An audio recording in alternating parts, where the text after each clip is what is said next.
मित्रों, प्रभु राम के बारे में जितना बोला या लिखा जाए वह कम है। उनके जीवन का हर पल अपने आप में एक ग्रंथ है। जिसने उनके जीवन का एक अंश भी जान लिया वह उनका भक्त हो जाएगा। इस वीडियो में मैं आपको सबरी माता के बारे में बताऊंगा कि वह कौन थी, वह राम का इंतजार किस लिए कर रही थीं और वह त्याग और बलिदान किसके कहने पर की। इन सारी रोचक बातों को जानने के लिए सब्र रखकर सबरी की कहानी को ध्यान से पूरा सुने और ऐसे ही सनातन की अच्छी अच्छी जानकारी के लिए मेरे चैनल को लाइक, सब्सक्राइब और शेयर अवश्य करें। साथ में बेल बटन भी दबा दे ताकि अगली वीडियो जाते ही आपको सूचना मिल जाए। मित्रों, पहले हम सबरी माता के पूर्व जन्म के कहानी को संक्षेप में जानेंगे, कारण कि पूरे सबरी प्रकरण का जड़ वहीं से शुरू होता है। सबरी माता अपने पूर्व जन्म में एक रानी थीं जिनका नाम परमाहिषी था। एक बार कुंभ के मेले में परमाहिषी रानी और राजा दोनों साथ में गए थे। राजा का अपना वहां शिविर था। एक दिन सुबह सुबह रानी का नींद ब्रह्म मुहूर्त में खुला तो उन्होंने खिड़की से देखा कि कुछ ऋषियों का समूह एक जगह बैठकर दिव्य हवन कर रहा है। उनके मंत्रों के उच्चारण से रानी को काफी शांति का अनुभव हो रहा था। यह देखकर रानी परमाहिषी का मन भी हुआ कि वह भी जाकर उन ऋषियों के साथ मंत्रोच्चारण कर हवन करे। इस उद्देश्य से वह राजा से आज्ञा लेने गई, परंतु राजा ने कहा कि आप रानी हैं और इस तरह आम जनता के बीच जाकर आप हवन कैसे करेंगी, जो पूरी तरह अशोभनीय है। आप उन ऋषियों के पास नहीं जा सकती। यह सुनकर रानी काफी दुखित हुई और अपने कक्ष में जाकर रोने लगी। उन्हें काफी सदमा लगा, अतः वह आधी रात में उठकर अपने कक्ष से निकलकर त्रिवेणी के तट पर गईं और वहां गंगा माता से याचना करने लगी, हे माते, अगर मुझे दूसरा जन्म मिले तो मुझे रूपवान और रानी मत बनाना। मैं अपने जीवन को खत्म करना चाहती हूँ। मुझे आप अपने गोद में स्थान दो।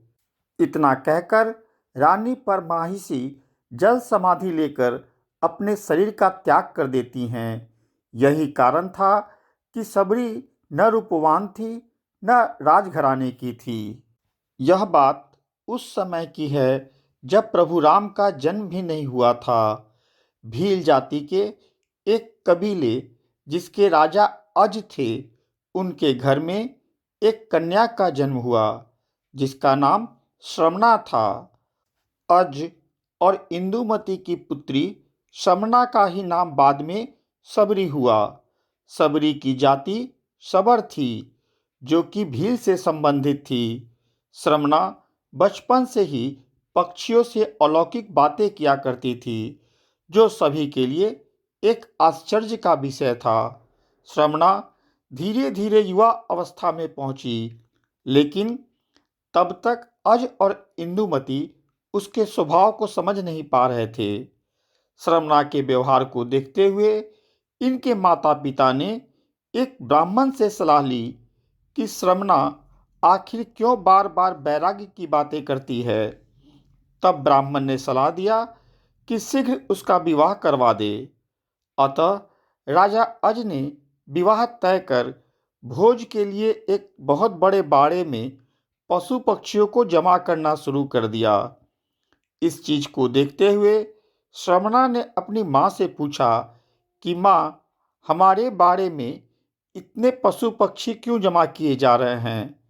तब इंदुमती कहती हैं कि यह सब तुम्हारे विवाह के दावत के लिए हैं। बारातियों के लिए भोजन की व्यवस्था किया जा रहा है। तब श्रमणा ने कहा कि यह सही नहीं है। मैं अपने विवाह में इतने जीवों का बलिदान नहीं देने दूंगी। अगर ऐसा हुआ तो मैं विवाह नहीं करूंगी। उसी रात श्रमणा ने बाड़े के सारे पशु पक्षियों को आजाद कर दिया। श्रमणा द्वारा बाड़े खोले जाने को एक प्रहरी ने देख लिया, जिससे श्रमणा डर गई और उसी रात वहां से भाग निकली और सीधा ऋषिमुख पर्वत पर पहुंच गई, जहां पहले से हजारों ऋषि रहा करते थे। वहां वह छुप कर रहती थी और रोज सुबह ऋषियों के आश्रम में गिरे पत्तों को साफ करती थी। साथ ही सूखी लकड़ी हवन के लिए लाकर रख देती थी। कुछ दिन तक तो ऋषि लोग समझ ही नहीं पाए कि कौन सुबह उनके आश्रम को साफ कर सूखी लकड़ियां रख जाता है। फिर एक दिन कुछ ऋषि काफी सुबह जगकर निगरानी करने लगे कि कौन उनके कार्य को आसान बनाता है।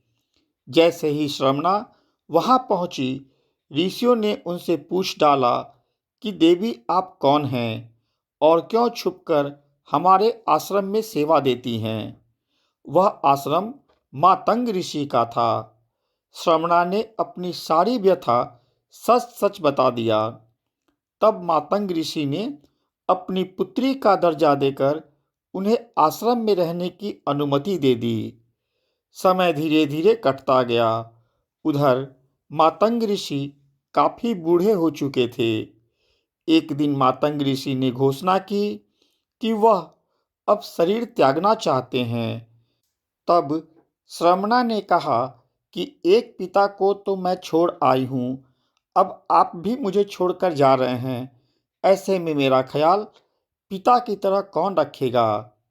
तब मातंग ऋषि ने कहा कि बेटी, अब तुम्हारा ख्याल प्रभु राम रखेंगे। श्रमणा ने भोलेपन से पूछा कि ये प्रभु राम कौन हैं और मैं उन्हें कहाँ ढूंढूंगी। ऋषिवर ने कहा कि बेटी, तुम्हें उनको ढूंढने की जरूरत नहीं है, वो स्वयं तुम्हारे कुटिया में चलकर आएंगे। श्रमणा ने इस वचन को श्रद्धा के साथ पकड़ लिया कि राम आएंगे। श्रमणा, जिन्हें सबरी भी कहा जाता है, रोज फूल रास्ते में बिछाकर राम का इंतजार करती रहीं।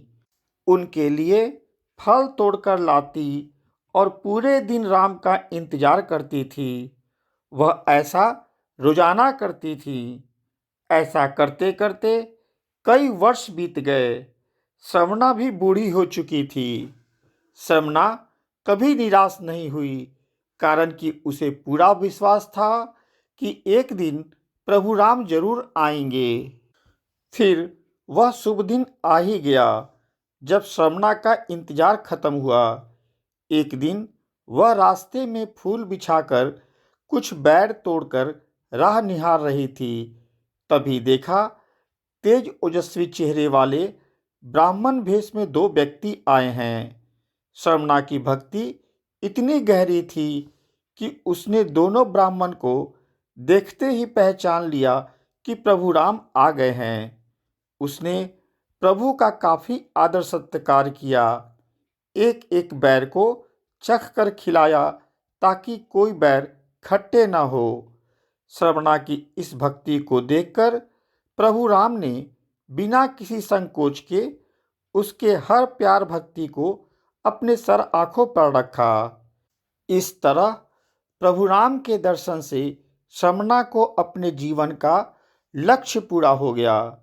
मित्रों, जो ताकत भक्ति और त्याग में होती है, वह किसी पूजा पाठ में नहीं होती है।